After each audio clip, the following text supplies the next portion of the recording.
नमस्ते गुरुजी, जय गुरुजी, शुक्राना गुरुजी, अनंतम शुक्राना गुरुजी। गुरुजी के चरणों में मैं दिव्य आबा का 13 पेज नंबर गुरुजी कृत देवालय पढ़ने जा रही हूँ। गुरुजी स्वीकार करना, भूल चुक गुरुजी मेरी माफ़ करना। जय गुरुजी।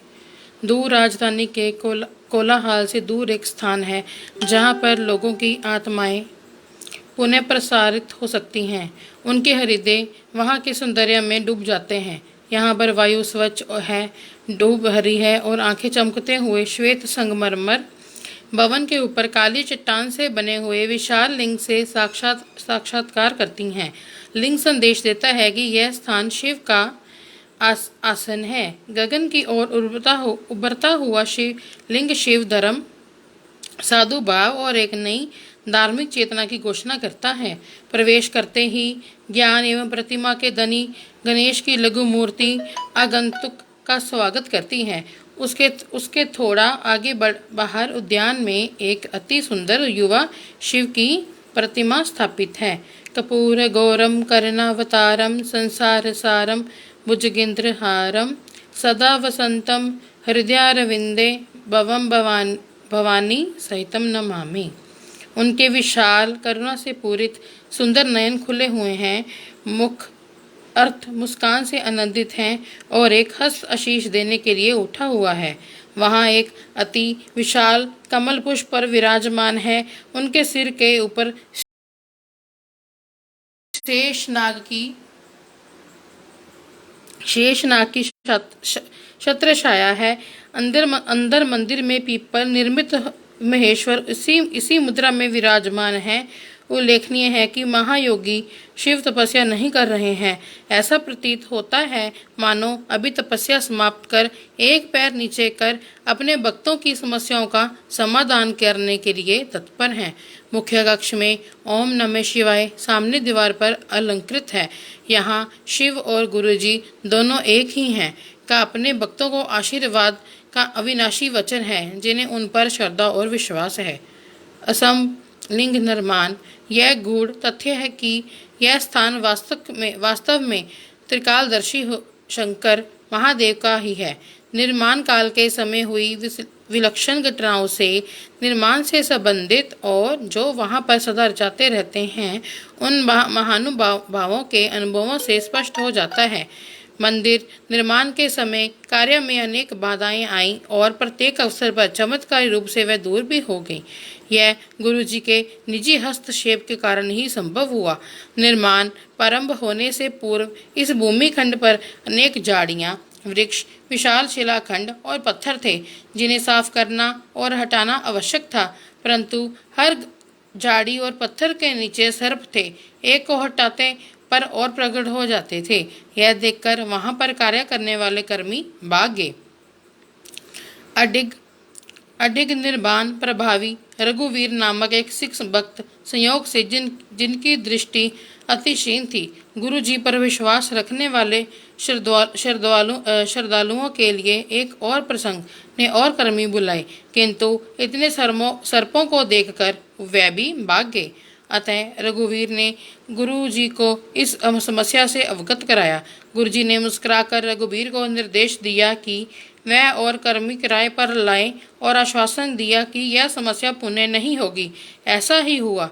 अगली बार जब कर्मी आए तो उस खंड में एक भी सर्प नहीं था।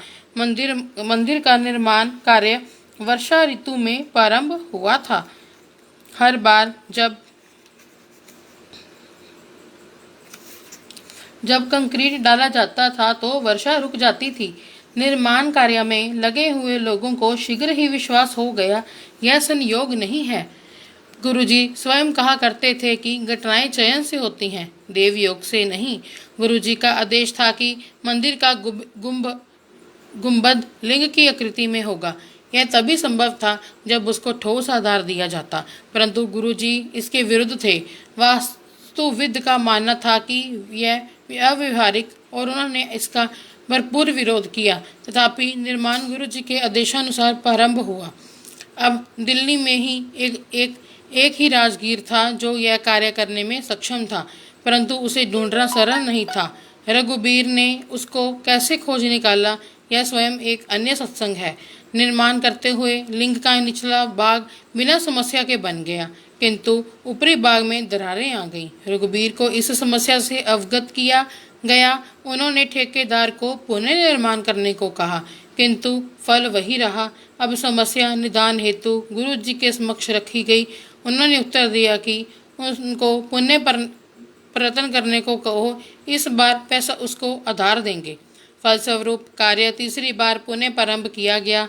इस बार ऊपरी वृत्ताकार भाग बिना किसी कठिनाई के, बिना किसी दरार या रुकावट के पूर्ण हो गया। गुरुजी द्वारा दिए गए आधार से दोष समाप्त हो गया। उसे आवश्यक शक्ति प्राप्त हुई, लिंग निर्माण संभव हुआ। यह वास्तव में अचरज की बात है कि गुरुजी की अलौकिक शक्ति किस प्रकार से इस रचना को संभाले हुए हैं। निर्माण के समय शिवलिंग में हल्के बार और हल्के रंग की टाइल लगाई गई थी। बाद में इनको काली ग्रेनाइट से अंतरित कर दिया गया। तत्पश्चात लिंग के समय से एक बारी बरगम फनूस की भी टांग दिया गया। इस प्रकार न केवल असंभव रचना हुई, उस पर वजन भी डाल दिया गया। यह गुरुजी की कृपा ही है, जिसके कारण लिंग अपने स्थान पर इस विश्व के भौतिक नियमों के प्रतिकूल आज भी स्थिर है। चमत्कृत भूमि मंदिर और उसके परिवेश के निर्माण के समय पूर्ण रूप से प्रत्यक्ष हो गया था, अब भी है। इस स्थान पर त्र्यंबकम की कृपा है। अनौपचारिक दर्शक भी यहाँ के फूल पौधे वृक्षों की विशिष्ट उपज देखकर अचंभे में पड़े बिना नहीं रहते। एक महिला ने अपने कृषि भवन के लिए खरीदे हुए फूल के कुछ बीज जब यहाँ पर उगने के लिए डाले तो वह यह देखकर आश्चर्यचकित रह गई। उनका आकार अपने यहाँ उगाए हुए फूलों से दुगना था। एक बार गुरुजी ने मंदिर की दूब पुनः बिछाने की आज्ञा ली। उन्होंने सहर्ष ही यह प्रस्ताव स्वीकार कर लिया, किंतु अधिक समय विशेष नहीं था। मंदिर में एक योजन का समय बहुत निकट था। देवालय के माली ने अपना कार्य पूर्ण कर दिया था, पर दूब बिछाने के लिए यह स्पष्ट हो गया था कि यह निर्णय दो कारणों से अनुचित था। प्रथम, दूब को पूरी तरह से उगने के लिए अधिक समय की आवश्यकता थी।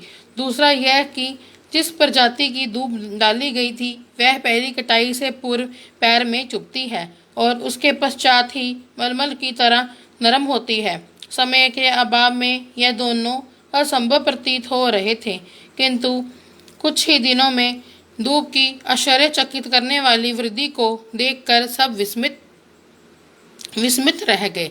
दूब की पहली कटाई आयोजन से काफी पूर्व करी गई और उपज इतनी अधिक थी कि आयोजन से पूर्व एक और कटाई की आवश्यकता पड़ गई। आयोजन के समय प्रांगण में दूब की उत्कृष्टता देखकर आंगतुंग प्रशंसा किए बिना नहीं रहे। इस प्रसंग को सुन और देखकर दूब के विशेषज्ञ भी विश्वास नहीं कर पा रहे थे। सर्वव्यापी गुरुजी। देवालय में यदा कथा कुछ आश्चर्यजनक घटनाएं होती रहती हैं जो दैविक अलौकिक शक्तियों की ओर संकेत देती हैं। मंदिर में दर्शकों ने अक्सर प्रांगण में शिव की प्रतिमा के भाव बदलते देखे हैं। वर्ष 2006 में होली के अवसर पर कुछ मुख्य सभागृह में पीतल की शिव प्रतिमा पर एक स्थान पर रंग लगा देखा गया। यह सुनिश्चित है कि सर्वव्यापी गुरु जी की दृष्टि सदा मंदिर पर रहती है। एक अध्यापिका का वृतांत वर्णनीय है। गुरु पूर्णिमा के अवसर पर वह प्रातःकाल 6:15 बजे अपने विद्यालय जाने से पूर्व मंदिर गई। उस पवित्र दिन केवल माली ने उनको वहां पर अपने गुरु का अभिवादन करते हुए देखा, किंतु यह अर्थ सत्य है किसी और ने उनको वहां पर देखा था।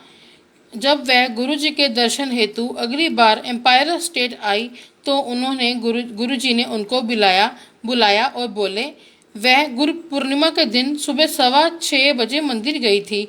वह अपने ध्यान में उनको देख रहे थे। श्रद्धा का पूर्ण जागरण। स्पष्ट है, यह बड़ा मंदिर गुरु कृपा से स्थापत्य कला का अत्यंत उत्कृष्ट उदाहरण है, जो भक्तों को सौम्य और स्नेह भाव से अपनी ओर खींच लेता है।